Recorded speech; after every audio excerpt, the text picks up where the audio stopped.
So I don't think this area is that exciting because I hate this area. But that's just me. That may also be because there are like, I want to say, total 7 of these guys, and I hate them. So, hold on a second.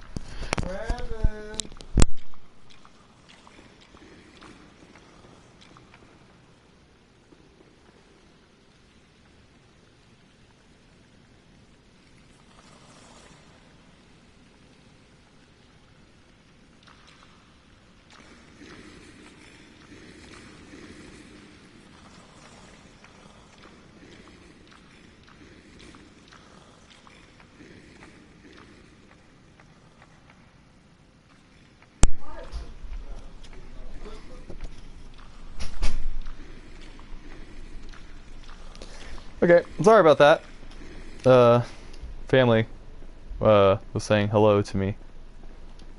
My dad specifically was like, "Hey, I haven't talked to you today. Hello." So, anyway, I hate these guys because there are like 7 of them in this area, and they can stun you and then do massive amounts of damage to you with a command grab, and there's nothing you can do about it. So I'm going to sit here and ambush him. Like so. And move on.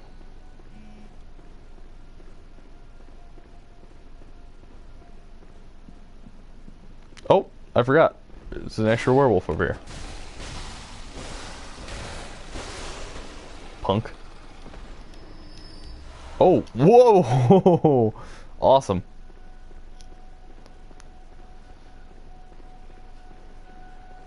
Now, you may recognize these guys from earlier in the game. They're those horrible Cthulhu guys I have talked about a few times. Also, there's one that sneak attacks you right here. I hate these guys. I hate them. I think they're the worst enemy in the game. Honestly, I think they're complete garbage.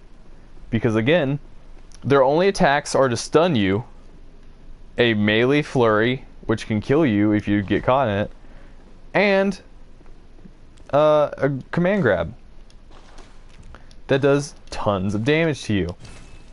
And there's just not much you can do about it. Now, I'm being crazy and attacking this guy down a hallway. That's that. Oh no. Yeah, this is, yeah. Yep. So, there's that. Okay. Alright. Okay. Alright, we're just gonna... Oof. That's about the best a fight in the open with one of those guys has ever gone for me. Oh, that's a cool... Here. It's a cool piece of armor. I like it a lot. It reminds me of one of the Jester caps from Devil May Cry 1. One of the marionette caps. I don't know. I really like it. I might wear it for the rest of the game, actually. Nah, we'll go ahead and keep the Grey Wolf cap. But, I don't know. I really like that piece of armor. Plus, not very many people wear it. And in these games, it's usually pretty solidified on what sets of armor are really cool and what ones people are going to wear. Like, there's one specific Chalice Dungeon set that a lot of people wear. Chalice Dungeon Boss has it. It's a really, really cool set. And I understand why people wear it, so. Alright, we're gonna kill this guy before the other one shows up. Oh, okay, whoa. I thought he died. I thought that was his death animation. It was his grab animation. Now we're gonna wait for this guy to decide to come and fight us.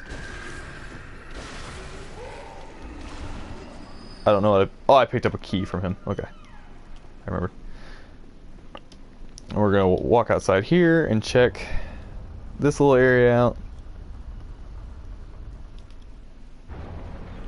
Oh no. What is that? Can't remember if there's anything up here. No. What is this? Make contact? What? I will show you, dear viewer. There is one very, very, very specific place in the game where you need this, and we're never going to go do it. So I'm just going to show you what it does.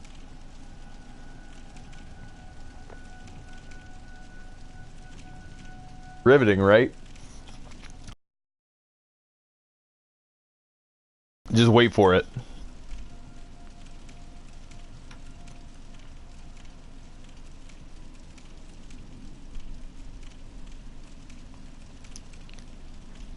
Wait for it. Wait for it. There's someone fighting something up here. I don't know what they could possibly be fighting. There's another person doing nothing. There's another person. Oh!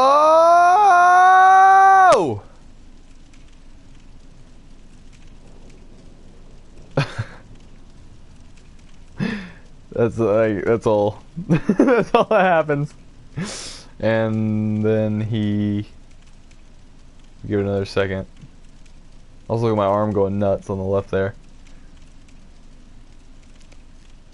Oh my gosh! Look at that! Alright, that's all. That's all there is to it. That's literally all it does. So, sorry if my yells were unconvincing or blew out your eardrums. I apologize. Yeah, that's the make contact gesture.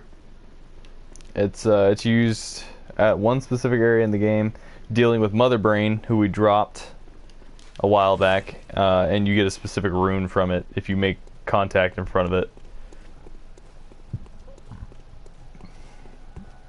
It's kind of silly, kind of cool. This is not the way I wanted to go. It's kind of silly, kind of cool. Really weird. I think it's my favorite part about it. Because there's nothing in the game that tells you where to use that. And actually, I discovered where to use that online. Because how? How would you know to use that? And that's what I really like about these games. Someone just decided that with everything that is stationary in this game, I'm just going to try to make contact with it and see where that gets me. It probably got a lot of them dead really fast, but you know. Ooh, Frenzied Cold Blood. And the shortcut, and onward we go on the trail we blaze. Now, these guys never show up in the game, so I don't know what they're supposed to be like modeled after, but they're super gross, whatever they are.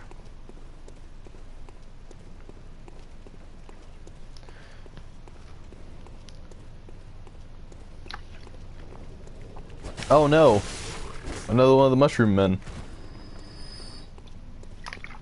Now, we are very close to discovering something very weird about the mushroom men that we will discover right now. They're aliens. They're just straight up aliens. They're not mushroom men at all.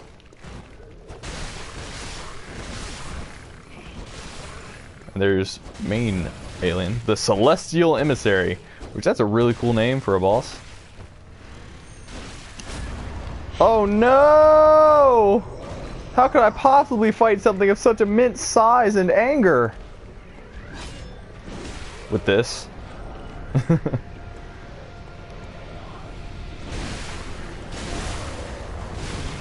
He just cast a buff spell, but let's be honest, it doesn't really matter. Oh, well.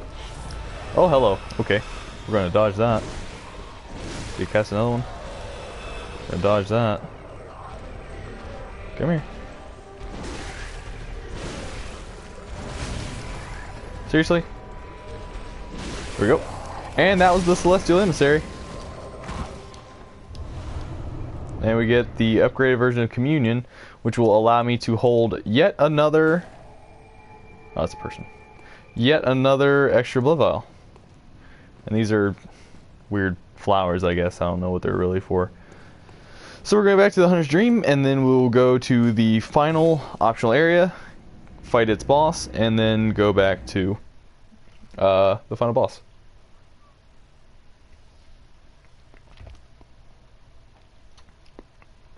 Yeah, though, those guys are just straight up aliens, which that's hilarious to me. Because, like, in the other Souls games, you have fought gods, but they were still, like, of the planet you were on. They were not extraterrestrial beings. So the idea that I am fighting aliens in this is, to me, freaking amazing. So I really need... I'll get 2 levels and then buy blood vials with whatever I have left. Yeah, that's fine. Health or stamina? I'll go ahead and get health. Alright. As you can see, my health bar is ludicrous. And I like it that way.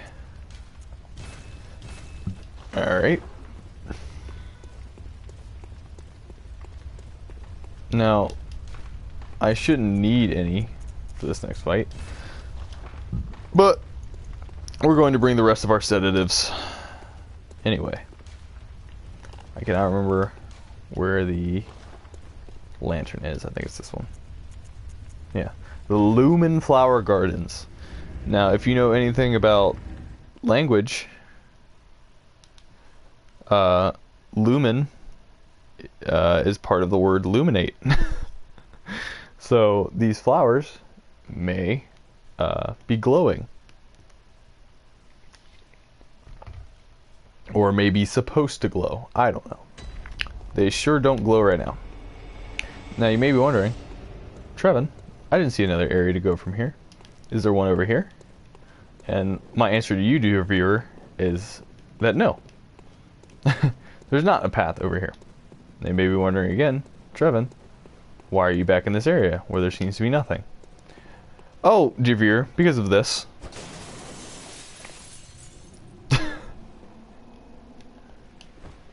And again, you may be wondering, where are you in relation to the rest of the game's geography? I'm on top of the Grand Cathedral, where we fought Vicar Amelia. That's the one of the last spells you get in the game. It causes an explosion, which then causes... the description is that it causes the explosion of a small star. Now, if you know anything about physics and the laws... Oh my god. Okay. If you know anything about physics and the laws of the universe, the explosion of a small star would destroy our planet. So, it's exaggerating a little bit, but it's basically a small explosion that causes arcane bolts to head at your enemy, which is pretty cool. It requires an arcane stat of 40, which most people will not ever get. So it's something not many people will see. And yes, that is a boss in the distance. And yes, it does look awesome. But you ain't seen nothing yet. That's its head right there. Isn't that gross? Like, its head is just like a tentacle. Now, if you know anything about this game, you know I'm lying to you. That's not its head. That's its head. Say hello to Ebrietas, the daughter of the cosmos.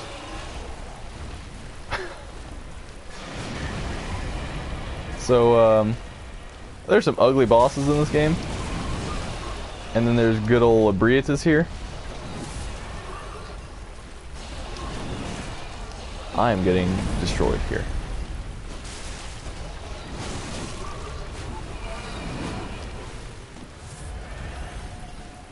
Okay, also I forgot one of the rules about fighting Ebrietas.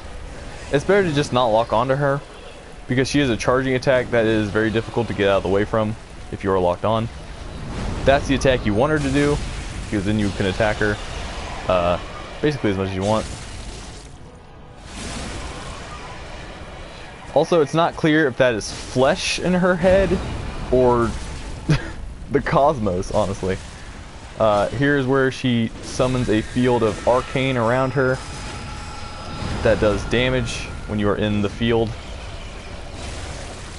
That attack causes what's it called? Oh jeez. I'm dead. Okay. Her spit blood attack causes frenzy. She does not use that gliding face slam very often, so you usually don't have to worry about that. I haven't seen it in a while, so I was unable to dodge it.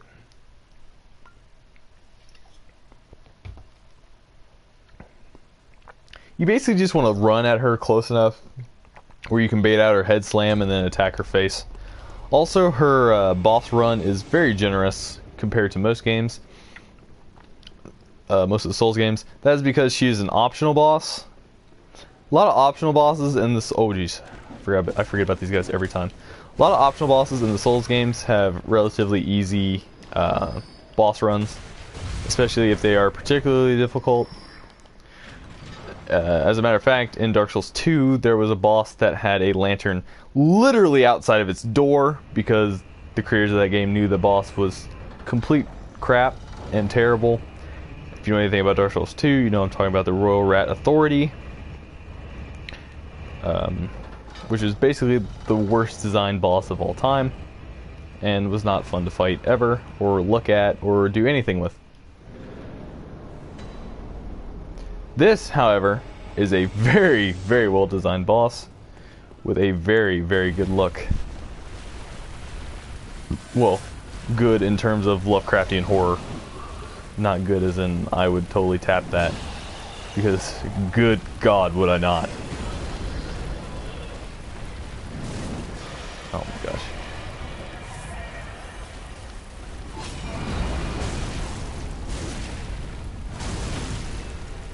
Some good damage there. I think that's the most damage I've caused to any enemy in this game in one single shot.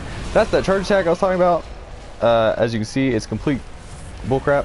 That's the only thing about her fight I don't like. That attack is so difficult to dodge, and literally, if any part of her body touches you during that attack, it will do damage to you. And it will do the full amount of damage. So even if one of her tiny little side tentacles even looks at you wrong or hard enough during that attack, as such, it will do damage to you in the full value of the damage. So that's the only thing about her fight I don't really like, but what are you gonna do? There's a very small window, it seems, where you could like hide, but here's what I was talking about, where you want to keep running around her and try to bait out a head slam. Not a charge though. You don't want the charge ever. You don't want to get hit by that. See, running to the side is basically your best option at that point. If you would please do a head slam. You can just attack her, but I don't think it's worth it because you'll get caught in one of her tentacle attacks, and they do a lot of damage. That is 3 charges I've dodged in a row. That's crazy. I've never done that. That grab will instantly kill you.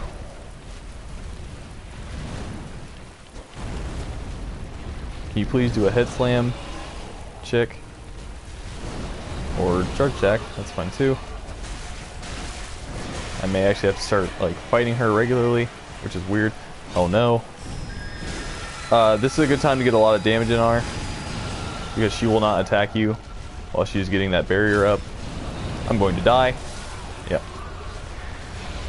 I might have been able to heal and survive that charge, but I don't know. So I tried to get out of the way and couldn't. That's the problem with her fight. That's the one problem with her fight. If you take a lot of damage from a hit and get up. Sometimes she'll go instantly into the charge, and there's nothing you can do about it. So, and sometimes it's almost impossible to bait the head slam out of her, as you have seen. So it's, I don't want to say it's luck, because it's really not, but it's just having patience and knowing when to attack her. I will share with you a fun fact. Great ones in general are weak to bolt attacks, so electricity. So if you have an electric weapon, swing away at old ones, because they will just fall apart. It's pretty great, actually. So I'm sure you could get some kind of silly build going. Maybe not in New Game, but New Game Plus or something. I'm sure you could get some kind of silly build going where you have multiple Ludwig's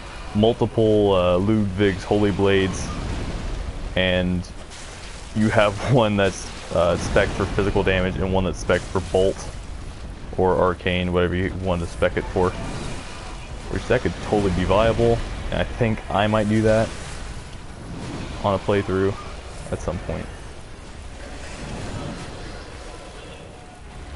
Because platinuming this game does not require you go through New Game Plus like it does in the other Souls games, so I still have a lot to do in this game, as I have not done a New Game Plus playthrough in this game yet. Started one, but not much else.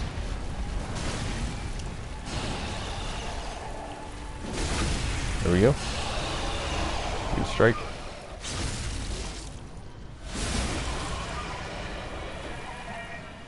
I get the stab off. No.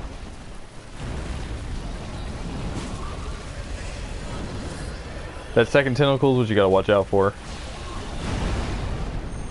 Oh, that was good. She's gonna go into... I might be able to finish her with this. Yep. There we go.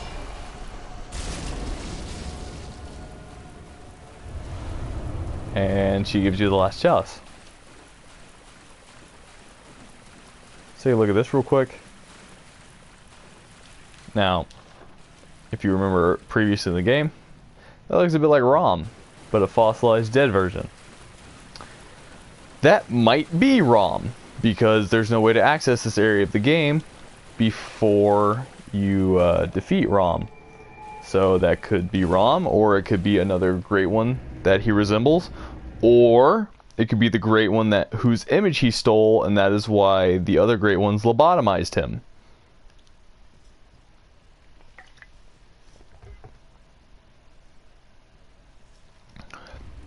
Or ROM might be a legitimate great one that's just stupid. There are a lot of questions. Now, before we fight the last boss, we're going to go look at a quest line we can finish. Oh, cool. Also, okay,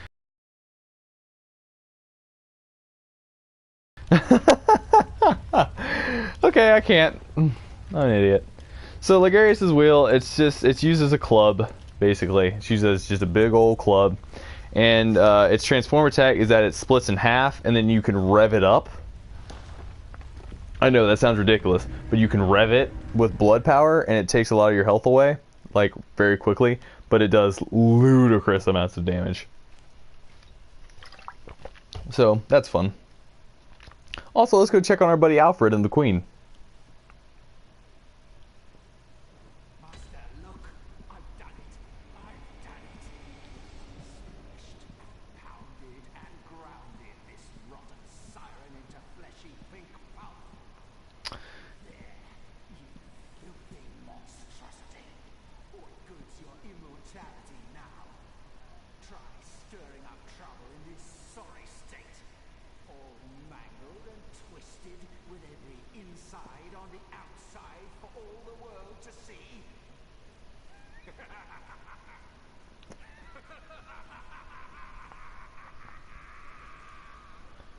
Yeah, so, oh, that's Ligarius' wheel, by the way.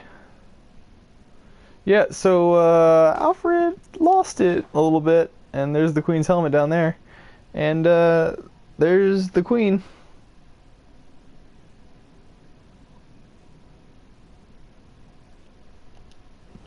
Oh. Oh, queenly flesh. I wonder what that's for. It writhes eerily.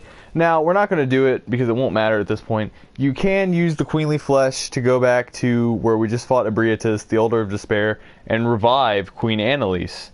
It's not clear why she's the only... And she still has the mask on, which means she's revived and has no memory of these events because she does not mention them, nor does she reward you for reviving her. So it's not really clear why you're allowed to do that.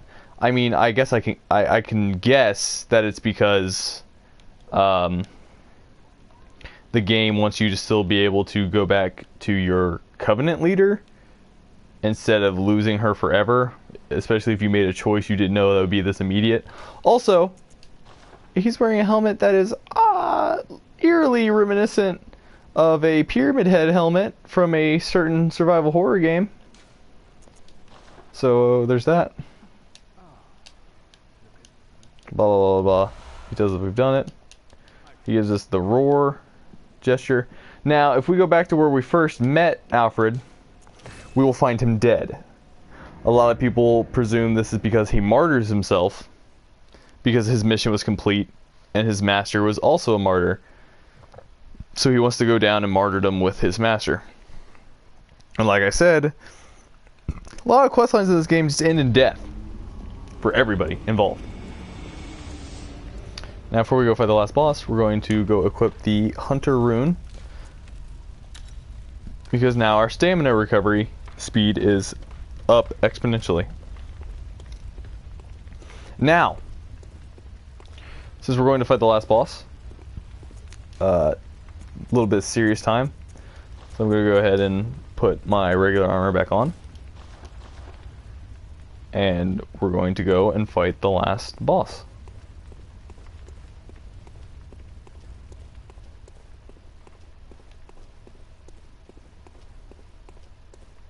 And I'm going to shut up for most of this, so you guys can hear the music and sound effects and things like that.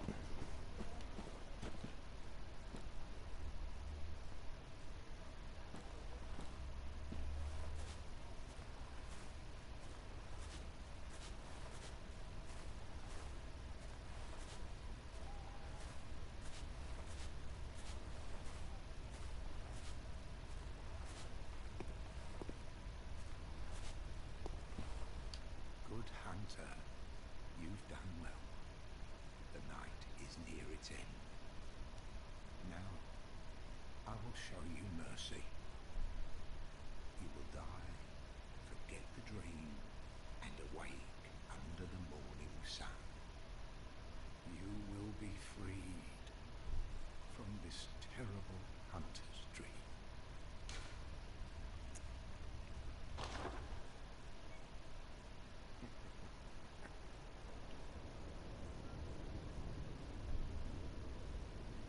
Dear, oh dear, what was it? The hunt, the blood, or the horrible dream?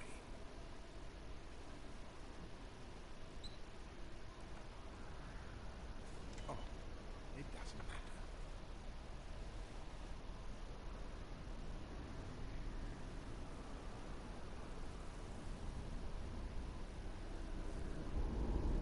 It always comes down to the hunter's helper to clean up after these sorts of messes.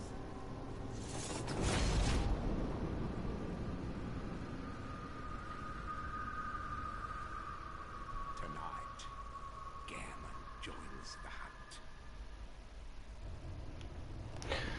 So, this is Garamond, the first hunter.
Ugh, jeez.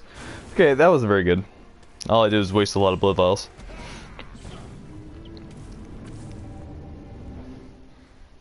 So yeah.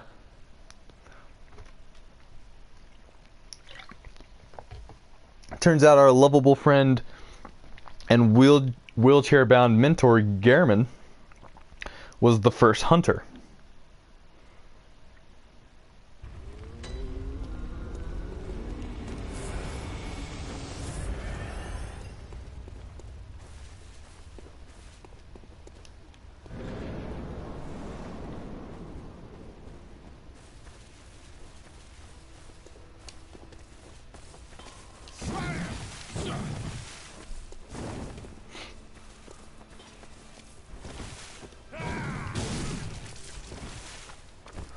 Some of his attacks are hard to guess what they're gonna be. Like when that stuff starts happening.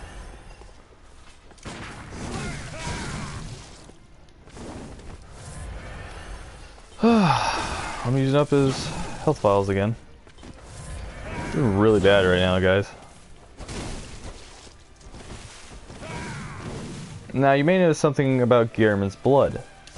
It's pretty clear and extremely much redder than anything we've seen in the game so far.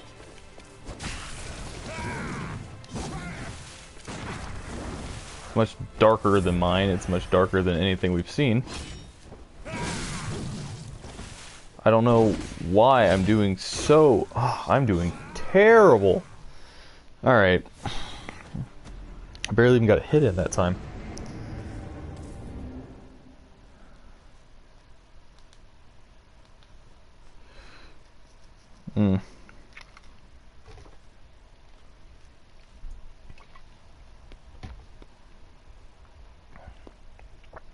But no, I think Gehrman's blood is like that because I think he is the pale blood that we were told to search for at the very, very beginning of the game.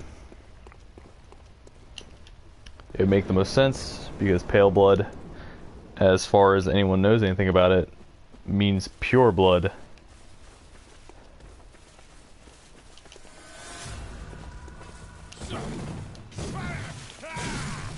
Okay, well.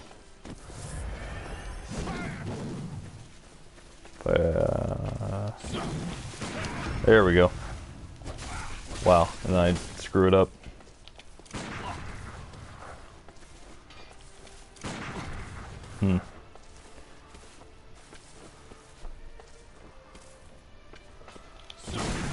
Hard to bait him out. Because it's not always easy to tell what attack he's going to use. Ooh!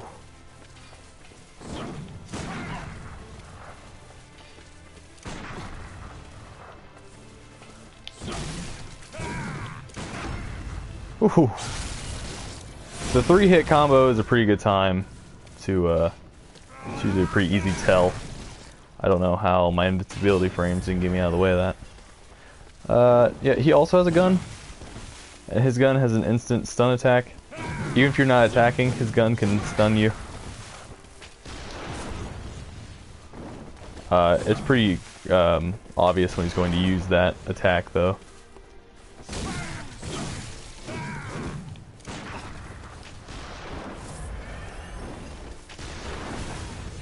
You want to dodge to the side because his blunderbuss is